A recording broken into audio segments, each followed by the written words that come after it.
Hey, everybody, welcome to another episode of The Other Side of Sales. Today, you don't have the pleasure of having Ashley with us here. Today, it's myself, Ryan Woodard, and Ollie Whitfield. How's it going, everybody? And today, we are going to have a short, little brief discussion about the importance of sleep. A lot of salespeople, we feel like, overlook this important need for our bodies, for our minds. And we want to kind of normalize the conversations around it, because I feel like a lot of sales leaders and sales professionals feel like sleep is a hurdle. So I guess we'll kick it off there. Ollie, if you want to share some thoughts as well, what do you think about the thought around sleep being a hurdle instead of more of an investment, like I look at it? Yeah, I think we're going to have a lot of different points of view on this. So I wouldn't say immense difficulty, but some way towards that with sleep. I find, and there's a lot of things that come together with it. So it's not just I lay down and I can't sleep. It's not that. It's a culmination of I'm working with people who are on a different time zone to me. So I'm ahead of them level. They finish later than me. So that's not been a problem where I'm up until midnight, let's say. It's not like that where I'm up there working and I've got calls and messages and stuff. But that means my chill time most of the time is after that time of day. And then I don't want to not be chilling out for a good few hours after work. I want to continue that time. And then it's getting really late and I'm knowing I've got to go to sleep. It's kind of like a bit of a chore. I don't really want it to be that. And I know because I see it like that and it's part of that routine now. It's almost like a mental block that I have. I'm not looking forward to it. I don't really want to do it. I'd rather listen to a podcast. I'd rather still be talking to friends or, doing that chill out thing, getting out of my headspace. And here we go. I've got to go to sleep again. So I find it a little bit of a problem. And if I could sleep better and if I could sleep easier, I'm not one of those people that could just touch the pillow and gone. I wish I could do that. I hate it when people do that. It drives me nuts, but I find it a bit of a problem. Yeah, I'm not one that can like hit the pillow and knock out, but it was weird. I can't remember what the poster was called. I'm gonna have to ask my older sister, but she had this poster that I think my mom got her that was like, man, I'm gonna have to like Google this while we're having this conversation, because it's like talks about like taking off to sleep, like all these different steps that you take to kind of like get your mind in that mode to fall asleep. And I think that mental block that like I want to do this other stuff, it was like me in my 20s, and then I had like this profound kind of awakening, I guess, which is like odd to use in the sense when we're talking about sleep, but I started to look at it more as like an investment, and I would remember things easier with like a full 8 hours of sleep, sometimes 9. I would I guess I felt like wittier. Like I also could like respond on cold calls a lot easier when I had that good sleep, like more so than like a cup of coffee. I've actually tried to cut out caffeine recently. Like I haven't had a cup of coffee in probably like 10 or 12 days. Nice. It's just like one of those things now that I know I need to do. So I like actively kind of prepare to go to sleep. So I use like the settings in my iPhone to make it more difficult, essentially, to just unlock the phone. Like I have to, it like tells me like, you're going to bed in an hour. So now you have to hit like a dismiss, and then you have to swipe up, and then it'll like do the face scan and unlock you, instead of just picking it up and it automatically like face scans and goes. Just little things like that to try and like stop the blue light, since I look at computer screens literally all day. That's been like a huge helpful thing. Shifting, like instead of listening to a podcast, and I'll like pick up a book, or I'll find some sort of reading material, which probably isn't the best sometimes because I am using my phone or iPad, but I try and put on like the blue light filter, at least, to kind of cut out some of those things that I can't control, as far as like how it keeps us awake.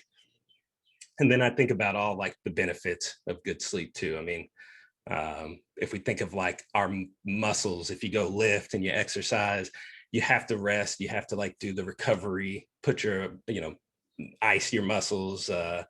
If you take like a ibuprofen or something like that for sore muscles as well. You have to eat good nutrition to give it the fuel it needs. And sleep is kind of like that fuel for your brain.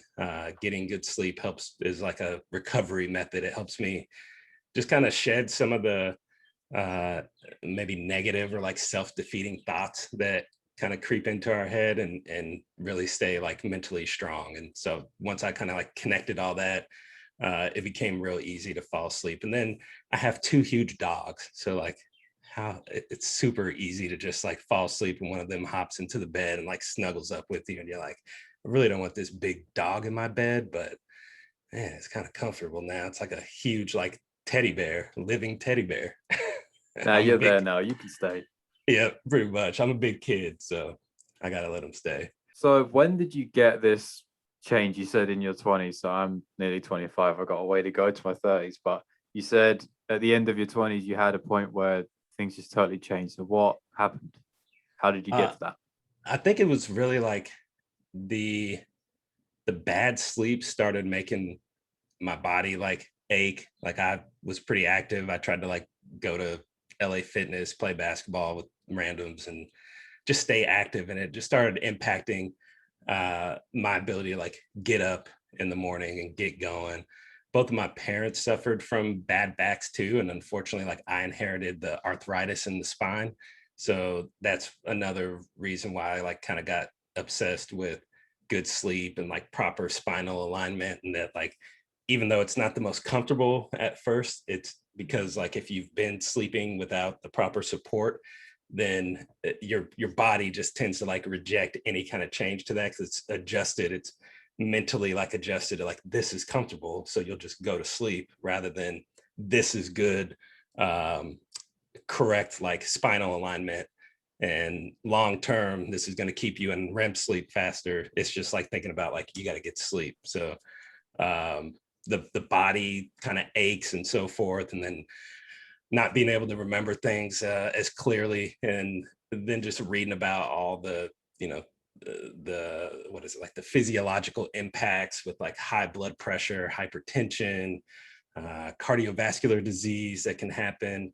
I think even in like in extreme cases, diabetes and obesity can occur for lack of sleep. So and then when I was a kid, if you went to like, you know, slumber parties and stayed up all night, you typically got sick because your immune system would be a little compromised from the lack of sleep. So I don't like being sick. I hate it, especially as an adult. My mom's a nurse.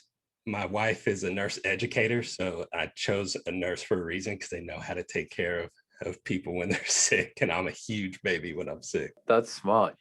I never thought of that. So you made a big decision. What did you change after that? So one, when you were talking about it there, I literally was watching something late last night with the blue light filter on, with the gray screen on, but I was watching it.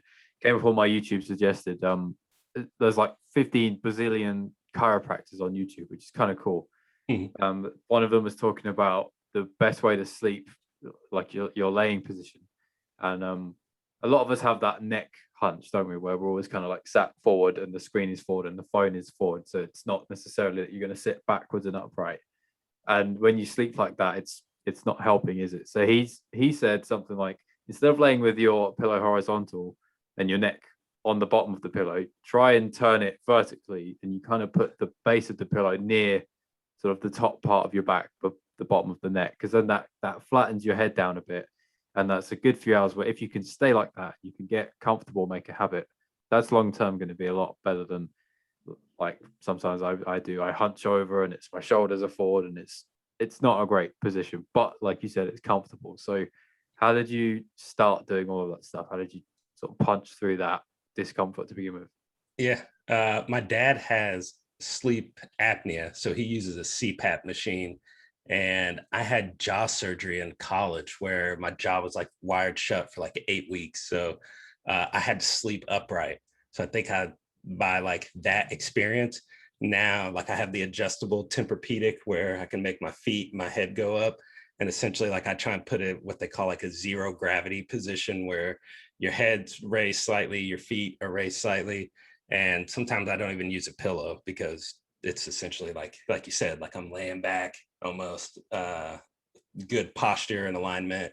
And then with my feet being up, it takes like that pressure off my spine in a sense. And if you lower the bed, which is crazy, like one of the tests I think the sales guys do on you is they'll like raise it and be like, is that comfortable? Okay, yeah, it's comfortable. And okay, let's raise your feet. Is that comfortable for you, Ollie? All right. And then they flatten it on you, and you can literally like feel your spine like stretching apart. And it's like super uncomfortable once you go back to it. So um seeing like my dad deal with sleep apnea and like the challenges that the health impacts that it had on him, that was like also a motivator to get good sleep. And then just having access to I was blessed to work at a retailer as a manager that sold Tempur-Pedics. So my first experience was with a heavily discounted Tempur-Pedic, and from that moment forward I was like, I spend like probably more time in sleeping than I do in a car, but yet we spend upwards of 50, $60,000 on cars in the US. And what's like 3 or 4 grand in a bed that's going to last like 10, 12 years hopefully. uh it's not that big of investment overall. I tend to think we like waste money in other areas. Yeah, we do a little bit.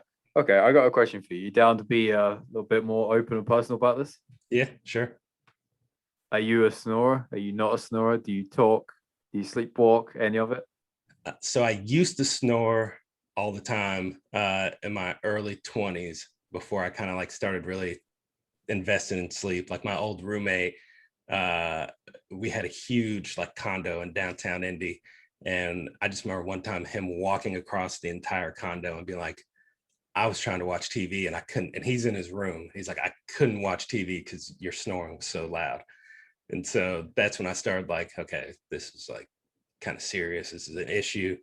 Uh, so I don't really snore too bad now, but if I've had a couple, then the palate gets a little relaxed and I'll like, have the heavy breathing, light snore, but nothing like super crazy. And I don't talk or anything. I used to also have, uh, the only thing I could think of, it was like sleep paralysis, I think is what it was called. So like I would start to go to sleep and I can't think of what the chemical is that your body releases. So you're like numb in a sense. So you don't like act out your dreams in the middle of the night. But that like would start going through my body, but I'd still be awake. And I lived in an apartment. So I'd like hear people coming and going. And I'd like have these hallucination dreams where like somebody's breaking into the apartment and so forth. So now I attribute not having that symptom anymore to having two huge dogs, a Great Dane and a Hound, sleeping like roughly a couple feet away from me. So it's like, if just the only way somebody would be in the house would be if they're like barking, going crazy. So I guess maybe I'm like less paranoid before I go to sleep now too. You're all set with the dogs then. I'm a bit of a talker apparently, but not all the time. But I know I don't apparently. I say apparently. This is obviously not my recollection. Yeah. I talk a bunch of garbage. It's like I think a couple of weeks ago, my girlfriend said to me, well, I don't know what you were thinking of last night. You were saying something like that's 95p in an orange on Tuesday. And I'm like, what? Like, what does that even mean? In a conscious mind, I don't know what that means. Never mind my unconscious mind. But apparently I don't do that too much. But if you were a snorer, and believe me, a lot of my family and even my girlfriend now, she's quite a bad snorer. I don't mind saying it. I've had the earplugs and things like that to try and get rid of it because it bothers me when it gets very loud and it stops me sleeping. And when you get used to it, it just becomes really painful. Yeah. But you sounded like you've stopped that. So I wish it was as easy as clicking my fingers and anyone could stop it. But what did you do? Started exercising a little more. I think I took my weight from like, I was like always like a healthy like 205 to 210 down to like a 190 area, 185, 188 when I'm really committed to exercising, but typically right around 190 pounds. So I think like shedding 20-ish pounds probably helped quite a bit. And then sleeping with my head raised up, I feel like it just takes that, it doesn't allow your palate to relax nearly as much when you're just laying straight back on your back. So those two things were like profound, I feel like, in changing the whole snoring situation for myself. So Right, noted. Noted. I've got that one written down. So I'd love to know, you said you do a couple things before you go to sleep. I have if I look at my phone now, I have a set time when the color change comes on. So I don't get the blue light. I think it's sort of more orange and then it goes gray at a certain time when it doesn't want me to be on it at all. And it will tell me at the end of the week, after that cut off time, you actually spent an hour on your phone this week. So don't do that. That's not very good. But it doesn't really stop me and I can do it if I want to. And sometimes I'm already listening to a podcast, the screen is off, it's just playing. So I can have my eyes closed, there's no screen light. So I don't mind that so much. But what do you do before you go to bed? You said you have different settings on the phone. Maybe you have different routine. You have a couple hours before you go to bed, because I find personally, let's say I just chill out after work. When I've come straight off of that high intensity, my brain is wired, really focused on something. I can't go to sleep because I'm still in that state. No matter what I do, I need a bit of time to just come down off that and then relax. So what's your little process to get into that groove? so I have the same problem sometimes. Like there's I've just like, I guess, learned to manage it better. Like there would be times where I would, Monday, Tuesday, I'm going to sleep on the time I want to. I'm getting good 8 hours and I'm just like going. And then like all of a sudden Wednesday, I don't know what happens to me from 6 p.m. till 11, but all of a sudden like I would just be super energetic, super like inquisitive, and start reading things and like going down a rabbit hole of like I like woodworking. I like making stuff. I like Kansas City Chiefs sports and Jayhawks. So like I can easily get like consumed sometimes by the things that I'm like passionate about, or like fixing like sales development issues. So um, what I started doing was like, one, like you have to respect that time that you said that you need to wind down. So it'd be like, all right, I know I want to do this stuff, but like turn it off, and then like either like play some relaxing like music that's gonna like chill me out, that isn't like fast-paced beats and so forth, but more like melodies and calming study music that would probably put most people to sleep. Or I'll put on because my like second passion, or I guess maybe first passion now, is golf. So I'll just put on like some sort of old like golf tournament recap that like I already know the outcome to, because just like the announcers in golf, their voice and so forth isn't like super excitement and so forth. They're just like, Ollie Whitfield gets up to the tee at 17. He has a 7-iron. It's about 150 yards out and smooth contact through the ball. He's about 10 feet from the green. He's missed the ball. He's hit it into the rough, or anything but that. So just like those, like they're calm, and then I just will close my eyes and like envision myself playing golf, and that's like where it's peaceful to me. I usually like don't have my phone on me a lot when I'm playing golf, so it's like a relaxed, just out in nature in my element. I always see something like different or cool on the golf course, because you see like snapping turtles and crazy like animals that you just don't see in my neighborhood. So I try and just like put myself somewhere else than like in that exact moment, and that kind of just like helps me, I guess, like prime the pump and essentially to go to sleep. And then next thing you know, I'm asleep and I'm waking up at like 4 o'clock and turning the video off or something that was playing on my phone, because now it's talking about like something else, like Bryson DeChambeau and Brooks Koepka feud or something, and it's not on some old footage of a game. So I'll do things like that, just try and imagine myself somewhere else and use my passion for golf to help me go to sleep and envision myself playing golf. I might try that. I need to go play some more pool, or depending on where you're from, you could say billiards, but pool's my little thing. It's my free headspace. Whether I like by myself to practice because I like it that much, or if I'm playing with somebody, yeah, that's my thing. I need to play it more. That's one. Now things are opening up over here. I can do that a little, but that's probably my thing. It's Everything else is a little bit too fast paced. But like you said, if it's slow and kind of relaxing that way, I might be able to do that.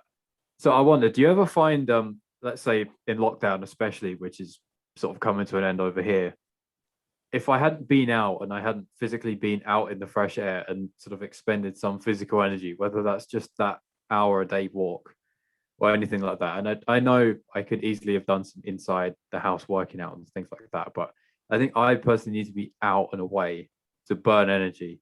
But it was hard to do that in lockdown. And then when I come to sleep, it's almost like when you haven't been out on a rainy day and the weather is terrible, you find it hard to sleep because you haven't burnt any energy, yet you feel tired for some reason. Do you ever find that's been difficult? Definitely agree. It is very important to get out. It was tough to get out during the pandemic. And one thing that really helped me were my dogs. I mean, it's a common theme here in my sleep. They forced me to get out of the house. They have to go out to use the bathroom. Uh, Going on a walk is like their favorite thing. So if they're getting denied that, then they kind of turn into bad dogs. They might chew on a sock or be rambunctious inside or bark when I'm trying to record something. So definitely the importance of getting out. The dogs made it easy during the pandemic, but it did kind of suck not to be able to go to the gym. You just didn't, besides going to the store to get essentials, like I just didn't really go places. And then when golf courses opened up, then I golfed because that was really the only kind of like outside sport that was socially distanced, where like I could stay 6 to 10 feet from somebody. Like I'd be like, "Hey, Ollie, you're 16 feet from me. Good to see you, buddy." And hit our shot, then let you walk up, hit your shot, and go on our way. So um, it was tough, but it kind of, I guess, it played into things I like to do. So it worked kind of favorably for me. And then I like I said, woodworking. So I have like table saw and bandsaw and all sorts of workbench and other saws in my garage. So I would open up the garage and do some little projects, make some jigs, make some things for around the house. And that kind of kept me from just being inside. And uh, sometimes I even feel like woodworking made me more tired. Like it was like more of an exercise than going to the gym or something, depending on what the project was, how heavy it was to move around.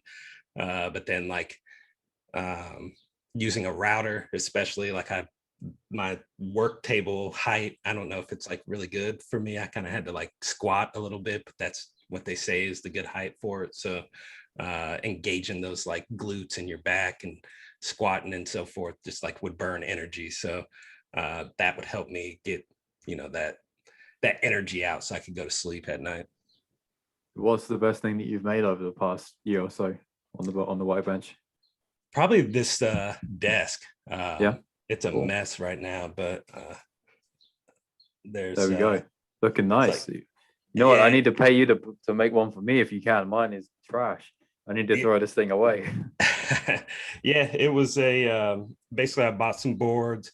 I have a biscuit joiner, so basically what that does is like make slots into the side of a board so that when you join them, it makes it easier to align.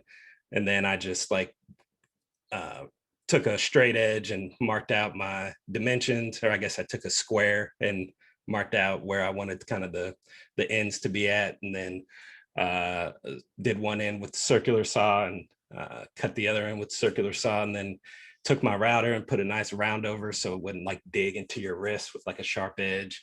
And then I have a HVLP paint sprayer, so I sprayed it and got a nice finish on it, and bought like the DIY sit stand kit and put it all together. And now I have a automatic, like it has 4 different settings, and I can go from standing like I am now to sitting and back again. So it was very, very convenient to have during the pandemic. I felt like I didn't lose really any productivity. And in fact, I probably gained some productivity because my work laptop is limited, but my custom built water cooled desktop plows through any Salesforce, any outreach, any Zoom info, all the above with 20, 50 tabs open. And it just is like a beast. So I gained some productivity working at home. Just one last thing to think about is how we are woken up in the morning. I feel like can have a profound impact on our sleep. So Yeah. like that instant alarm that's just like, nah, nah, like it used to jolt me out of bed. I kind of almost instantly be in a bad mood. Now I bought like these, there was like a crowd-sourced piece of furniture that was by a brand called Sonos, and it's a smart nightstand. So I got like two of those for the price of one, really, or like less than the price of one now. And or it was a Kickstarter, I guess is what it was called. And it has like an app that I can put my alarm in there. And instead of like just getting an instant jolt, like 5 minutes before, it'll just start like a soft, like noise. And then it has LED lights on the front and the back. So the front LEDs will start to simulate like the sunrise. I also keep our room really dark. Um, we have like blinds and sheet blinds or whatever, and like the big heavy blinds over it. So you start to see like that with the actual sunrise. It does just kind of help you think like, okay, it's time to get up and get out of bed.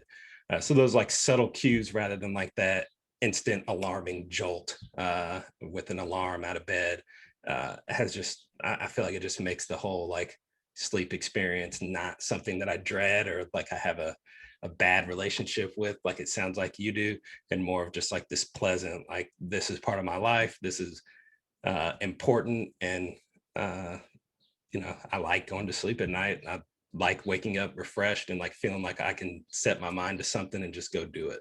I have tried that. I used to wake up with everything completely pitch black, and when the alarm goes off, it's a bit like jarring, isn't it? But Okay. I now have everything open, so in a way, it's a little bit bright just because of local street lights, that type of thing. But when when I'm actually ready to sleep and I'm actually comfortable, I don't see that, and it's not a problem. But I actually think in a way it's not helping as much as I thought, because in the mornings when the sun rises at about 6 in the morning, is sometimes like that. This time of year, it's going to be light until 9, 10 at night, and then at 6 in the morning. So I probably not actually had that much sleep time before I'm like close to being awake, which sounds like you've got a bit of a better process for that. I know I need to look at maybe buying some of those things, but I've definitely heard that if you have sometimes people have those playlists to help them get to sleep. There's what's mine called? I have an app. It's Sleep Headspace. Jar.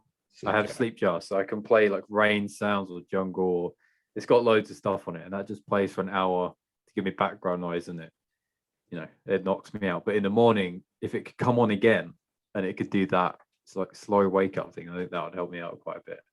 I wanted to ask you last question that I have. Yeah. I've heard this a few times and people kind of debate this. What do you think about having a drink before bed? So some people it impacts them in one way and others the complete opposite.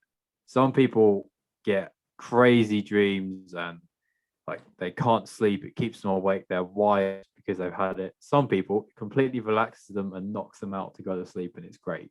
Mhm. And I'm not talking about like bulk consumption, just like that casual glass of wine or whatever it may be. Mhm. I don't think it bothers me unless I've had a few drinks and then I'm much more relaxed and I can sleep.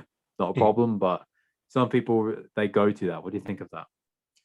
So I think it, while it can be beneficial to help people like wind down, or I think I like either watched or read a documentary about or read something about like a guy that he had like the sleep eating disorder where he would like sleep eat, eat the whole fridge in his sleep and have no idea that he did it the next morning.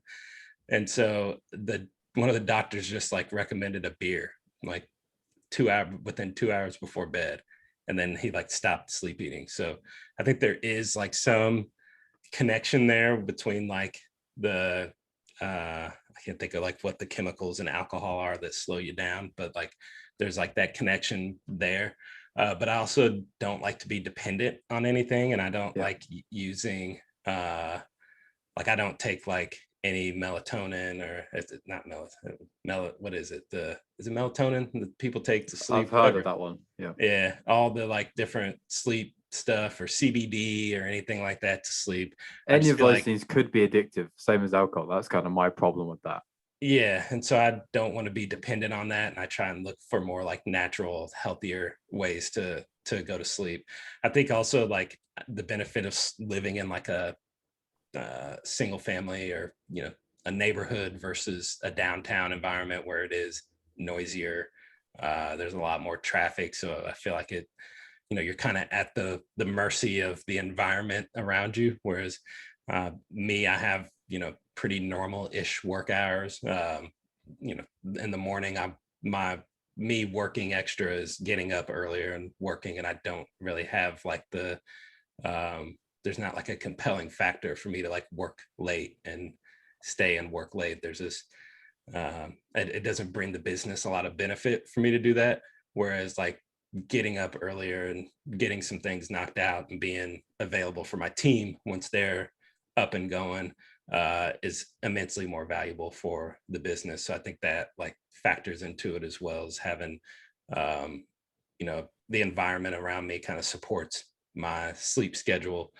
And then like basically to sum up everything and give you an answer to the question, like I don't like using uh like a pill or a drink, or somebody smokes a cigarette to go to sleep, or pot or something like that to go to sleep.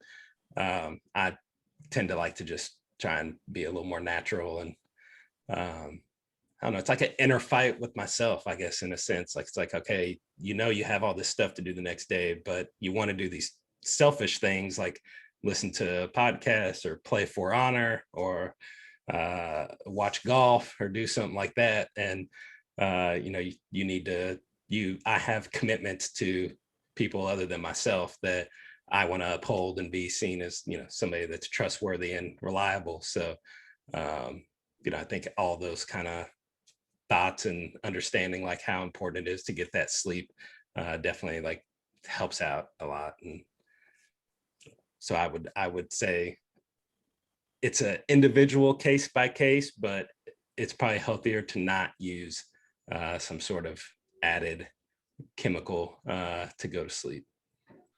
There we have it. All right. I'm out of questions. Any final thoughts around any final tips and tricks to help people get off to sleep, or do you think we've covered everything? I think we covered everything. I think the biggest kind of thing that helped me kind of change my mindset is just looking at it as an investment.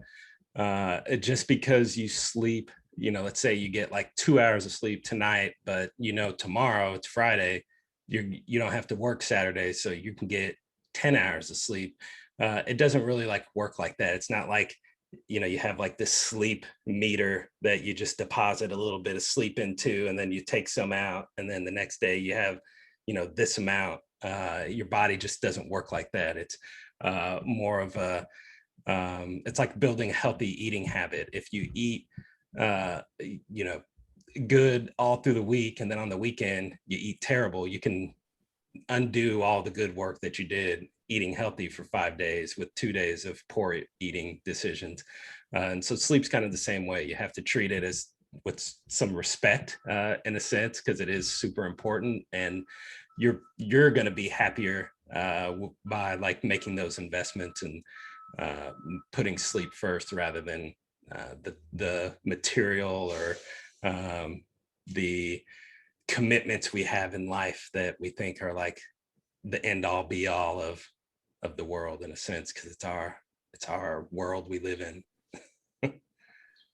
Maybe we need to come back in a few months and hear if I've managed to improve on my Yeah, on my state of things. well, and then like hopefully like 9 or 10 months for me, my wife and I are definitely trying to start a family. So my my Your sleep is going to be all over the place, my man. yeah, I might have a different relationship, but so yeah, we can like discuss Kobe Bryant's sleep habits then, because that guy was like insane. He would like sleep at the weirdest times during the day, and then just expel tons of energy, and then go straight back to sleep, and then be ready to play basketball in front of a crowd of thousands. So it's incredible. I don't know how he did it, but the guy was mentally stronger than probably most people.